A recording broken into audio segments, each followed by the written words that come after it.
வணக்கம். 6 முதல் 24 மாத குழந்தைகளுக்கான சத்துள்ள பொடிகள் தயாரிக்கும் முறை பற்றிய ஸ்போக்கன் டியூட்டோரியலுக்கு நல்வரவு. இந்த டியூட்டோரியலில் நாம் பல்வேறு சத்துள்ள பொடிகள் தயாரிக்கும் முறை பற்றி கற்போம். அவை அமைலஸ் பொடி, விதைகளின் பொடி, கொட்டைகள் மற்றும் விதைகளின் பொடி, தானிய பொடி, கருவேப்பிலை பொடி, முருங்கை இலை பொடி. பல்வேறு சத்துள்ள பொடிகளை சிரமம் இல்லாமல் வீட்டிலேயே செய்யலாம். கைக்குழந்தைகளின் வளர்ச்சிக்கும் ஆரோக்கியத்திற்கும் உதவும் ஊட்டச்சத்துக்கள் இந்த சத்துள்ள பொடிகளில் உள்ளன. குழந்தைகளுக்கு 6 மாதங்கள் முடிந்த உடனேயே இந்த சத்துள்ள பொடிகளை கொடுக்க பரிந்துரைக்கப்படுகிறது.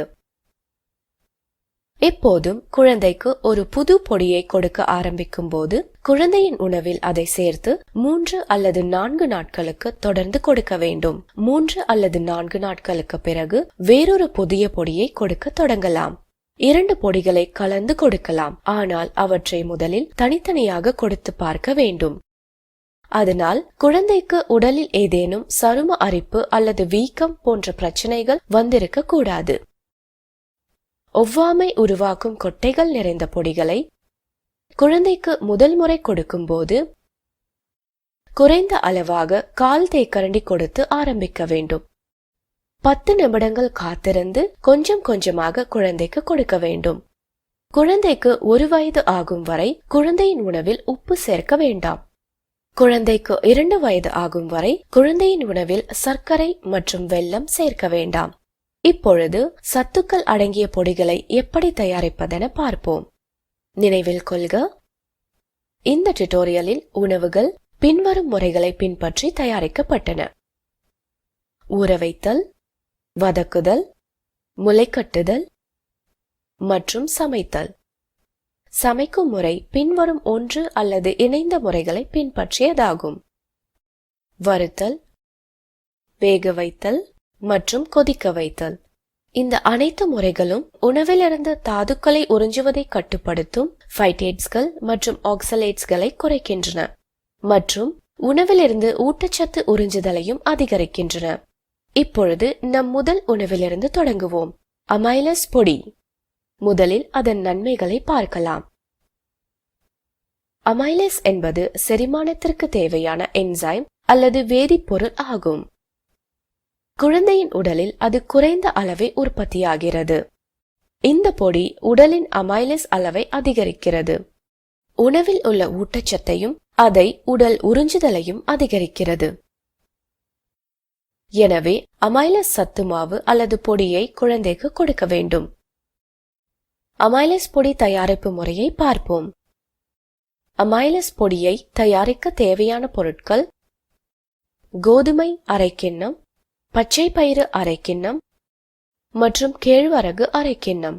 செய்முறை: முதலில் அனைத்து பொருட்களையும் தனித்தனியே நீரில் 10 மணி நேரம் ஊற வைக்கவும். ஊற வைப்பதனால் அவற்றின் ஈரப்பதம் அதிகமாகும். 10 மணி நேரத்திற்கு பிறகு அனைத்து பொருட்களையும் நீக்கவும். வடிகட்டி மூலம் அவற்றில் இருந்து நீரை வடிகட்டவும். பின்னர் சுத்தமான உலர்ந்த பருத்தி துணியில் அவற்றை ஒவ்வொன்றாக கட்டவும். அவை முளைக்கும் வரை அப்படியே வைக்கவும். இந்த செயல்முறை முளைக்கட்டுதல் எனப்படும். குறிப்பு: முளைக்கட்ட சில பொருட்கள் நீண்ட நேரம் எடுக்கும், சில பொருட்கள் குறைந்த நேரம் எடுக்கும். இங்கு கேழ்வரகு மற்ற பொருட்களை விட அதிக நேரம் எடுக்கும். முளைக்கட்டிய பிறகு அவற்றை வெயிலில் 1 நாட்கள் காய வைக்கவும். காய்ந்த பிறகு அனைத்து பொருட்களும் முற்றிலும் உலரும் வரை அவற்றை குறைந்த தீயில் வறுக்க வேண்டும். வறுக்கும் போது இடைவிடாமல் கிளற வேண்டும் என்பதை நினைவில் கொள்க. அடுத்து சுத்தமான கைகளால் அவற்றை நன்கு தேய்த்து மேல் தோலை நீக்க வேண்டும். தோலை நீக்கிய பிறகு அனைத்து பொருட்களையும் ஒன்றாக கலக்கவும். இப்போது மிக்சர் அல்லது உரலை பயன்படுத்தி அனைத்தையும் பொடியாக்கவும். அமைலஸ் பொடி தயாராகிவிட்டது. இந்த அமைலஸ் பொடியை ஒரு காற்று புகாத டப்பாவில் வைத்துக் கொள்ளவும். பின்வரும் குழந்தையின் உணவை சமைக்கும் போது இந்த அமைலஸ் பொடியை 1 தேக்கரண்டி சேர்த்துக் கொள்ளலாம். பருப்பு, காய்கறிக்கூழ் அல்லது பருப்பு சாதம். அமைலஸ் கஞ்சியையும் தயாரிக்கலாம். ஒரு தேக்கரண்டி அமைலேஸ் பொடியில் கிட்டத்தட்ட 18 கலோரிகளும் 0.6 கிராம் புரதமும் உள்ளது. அமைலேஸ் பொடியில் குழந்தைக்கு தேவையான சில சிறப்பு பண்புகள் உள்ளன. இது உணவின் அடர்த்தியை குறைக்கும். அதனால் அதிக அமைலேஸ் பொடியை குழந்தையின் உணவில் சேர்க்கலாம். இது உணவின் அடர்த்தியை குறைத்து ஊட்டச்சத்தை அதிகரிக்கிறது. அடுத்து விதைகளின் பொடியை தயாரிக்கும் முறையை பார்ப்போம். இந்த பொடியில் துத்தநாகம், நார்ச்சத்து, மெக்னீசியம் மற்றும் கால்சியம் சத்து அதிகமாக உள்ளது. இந்த ஊட்டச்சத்துக்கள் எலும்பு வளர்ச்சிக்கு உதவுகிறது, வலிமையை அதிகரிக்கிறது. மேலும் இந்த பொடியில் உள்ள நல்ல கொழுப்பு குழந்தையின் மூளை வளர்ச்சிக்கு உதவுகிறது. இந்த பொடியை தயாரிக்க தேவையான பொருட்கள்: கருப்பு எள் அரை கிண்ணம், ஆளி விதைகள் அரை கிண்ணம், பச்சை பூசணி விதைகள் அரை கிண்ணம். செய்முறை: அனைத்து பொருட்களையும் குறைந்த தீயில் ஒவ்வொன்றாக 4-5 நிமிடங்கள் வறுக்க வேண்டும். வறுத்த பொருட்கள் ஆறியதும் அவற்றை அரைத்து பொடியாக்கவும். இந்த பொடியை காற்று புகாத டப்பாவில் வைத்துக் கொள்ளவும். குழந்தையின் உணவை சமைக்கும் பொழுது இந்த பொடியை ஒரு தேக்கரண்டி சேர்க்கவும். இதில் 30 கலோரிகளும் 2.7 கிராம் புரதமும் உள்ளது. அடுத்து கொட்டைகள் மற்றும் விதைகளின் பொடியை தயாரிக்க கற்போம். இந்த பொடியில் துத்தநாகம், மெக்னீசியம், அயர்ன் போன்ற சத்துக்கள் உள்ளன. சிவப்பு இரத்த அணுக்களை உற்பத்தி செய்ய இந்த தாதுக்கள் உதவுகின்றன. மேலும் இந்த பொடியில் உள்ள நல்ல கொழுப்பு குழந்தையின் மூளை வளர்ச்சிக்கு உதவுகிறது. இந்த பொடியை தயாரிக்க தேவையான பொருட்கள்: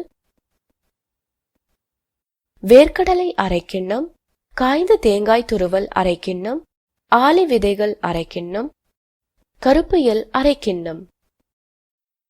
செய்முறை: அனைத்து பொருட்களையும் குறைந்த தீயில் ஒவ்வொன்றாக 4-6 நிமிடங்கள் வறுக்க வேண்டும். பிறகு ஒரு உரல் அல்லது மிக்சரை பயன்படுத்தி அனைத்தையும் பொடியாக்கவும். இந்த பொடியை காற்று புகாத டப்பாவில் வைத்துக் கொள்ளவும். குழந்தையின் உணவை சமைக்கும் பொழுது இந்த பொடியை ஒரு தேக்கரண்டி சேர்க்கலாம். இதில் 28 கலோரிகளும் 0.9 கிராம் புரதமும் உள்ளது. இப்பொழுது நாம் தானிய பொடியை தயாரிக்க கற்போம். இந்த பொடியில் பொட்டாசியம், புரதம், ஃபோலேட், மெக்னீசியம் போன்ற சத்துக்கள் உள்ளன. இந்த ஊட்டச்சத்துக்கள் எலும்பு வளர்ச்சிக்கு உதவுகிறது, வலிமையை அதிகரிக்கிறது. நம் உடலில் சிவப்பு இரத்த அணுக்களை உற்பத்தி செய்ய இவை உதவுகின்றன.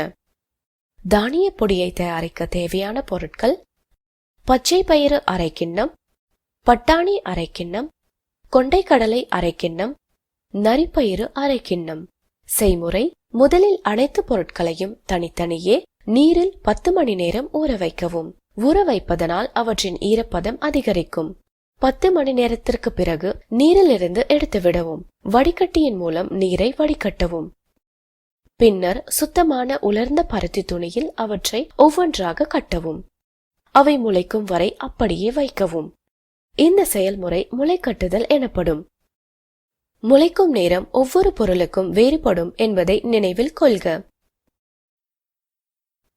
முளைக்கட்டிய பிறகு அவற்றை வெயிலில் ஓரிரு நாட்கள் காய வைக்கவும். காய்ந்த பிறகு அனைத்து பொருட்களும் முற்றிலும் உலரும் வரை அவற்றை மிதமான தீயில் வறுக்க வேண்டும். வறுக்கும் போது இடைவிடாமல் கிளற வேண்டும். இதனால் பொருட்கள் கருகாமல் இருக்கும். வறுத்த பிறகு சுத்தமான கைகளால் அவற்றை நன்கு தேய்த்து தோலை நீக்கவும். இப்போது அனைத்து தானியங்களையும் ஒன்றாக சேர்த்து பொடியாக்கவும். இந்த பொடியை காற்று புகாத டப்பாவில் வைத்துக் கொள்ளவும். குழந்தையின் உணவை சமைக்கும் பொழுது இந்த பொடியை 2 தேக்கரண்டி சேர்க்கவும். இந்த பொடியின் 2 தேக்கரண்டியில் கிட்டத்தட்ட 33 கலோரிகளும் 1.8 கிராம் புரதமும் உள்ளது. அடுத்து கருவேப்பிலை பொடி தயாரிப்பு முறை பற்றி கற்போம். கருவேப்பிலையில் நார்ச்சத்து, இரும்புச்சத்து, கால்சியம் மற்றும் வைட்டமின் சி உள்ளது. இந்த அனைத்து ஊட்டச்சத்துக்களும் உணவு செரிமானத்திற்கும் பல் வளர்ச்சிக்கும் மிக முக்கியமானது. நோய் எதிர்ப்பு சக்தியையும் அதிகரிக்கிறது. இந்த பொடியை தயாரிக்க நமக்கு கருவேப்பிலை தேவை. செய்முறை: சுத்தமான நீரில் கருவேப்பிலையை நன்றாக கழுவவும். நிழலில் உலர வைக்கவும். இப்பொழுது உலர்ந்த கருவேப்பிலையை பொடியாக்கவும். இந்த பொடியை காற்றுப்புகாத டப்பாவில் வைத்துக் கொள்ளவும். குழந்தையின் உணவை சமைக்கும் பொழுது இந்த பொடியை 1/4 தேக்கரண்டி சேர்க்கவும். இதில் 9 மில்லிகிராம் கால்சியம் உள்ளது. அடுத்து முருங்கை இலை பொடியை தயாரிக்க கற்போம்.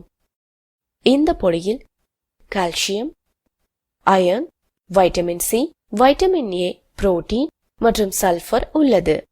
குழந்தையின் பல் ஈறுகள் வளர்ச்சி அடையவும் கண்களின் ஆரோக்கியத்திற்கும் இந்த ஊட்டச்சத்துக்கள் தேவை. இவை நோய் தொற்றிலிருந்து பாதுகாத்து குழந்தையின் வலிமையை அதிகரிக்கிறது. இந்த பொடியை தயாரிக்க நமக்கு முருங்கை இலை தேவை. செய்முறை: சுத்தமான நீரில் முருங்கை இலையை நன்றாக கழுவவும். அதை நிழலில் உலர வைக்கவும். இப்போது உலர்ந்த முருங்கை இலையை பொடியாக்கவும். முருங்கை இலை பொடி தயார். இந்த பொடியை காற்றுப்புகாத டப்பாவில் வைத்துக் கொள்ளவும். குழந்தையின் உணவை சமைக்கும் பொழுது இந்த பொடியை 1/4 தேக்கரண்டி சேர்க்கவும். இதில் 5 மில்லிகிராம் கால்சியம் உள்ளது. பின்வருவனவற்றை நினைவில் கொள்ளவும். கருவேப்பிலை பொடி மற்றும் முருங்கை இலை பொடியை பின்வரும் கால்சியம் நிறைந்த உணவுப் பொருட்களுடன் சேர்த்துக் கொள்ளவும். வறுத்த எள், முளைக்கட்டிய வெள்ளை கொண்டை கடலை, முளைக்கட்டிய கொண்டை கடலை. குழந்தைக்கு 9 மாதங்கள் முடிந்தவுடன் இந்த பொடிகளை தயிருடன் சேர்த்து கொடுக்கலாம். இந்த பொடிகளை தயாரிக்க உள்ளூரில் கிடைக்கும் கொட்டைகள், விதைகள் மற்றும் தானியங்களை பயன்படுத்தவும். ஒவ்வொரு வேளை உணவிற்கும் வெவ்வேறு பொடிகளை பயன்படுத்தவும். ஒவ்வொரு பொடியையும் உணவை சமைப்பதற்கு முன் சேர்க்க வேண்டும். ஏனெனில் உணவுடன் சேர்த்து பொடியும் நன்கு சமைக்கப்பட்டிருக்க வேண்டும். இத்துடன் இந்த டுட்டோரியலின் முடிவுக்கு வந்துவிட்டோம். இந்த டுட்டோரியலை தமிழாக்கம் செய்தது பிரியா, குரல் கொடுத்தது ஆர்த்தி. கலந்து கொண்டமைக்கு நன்றி.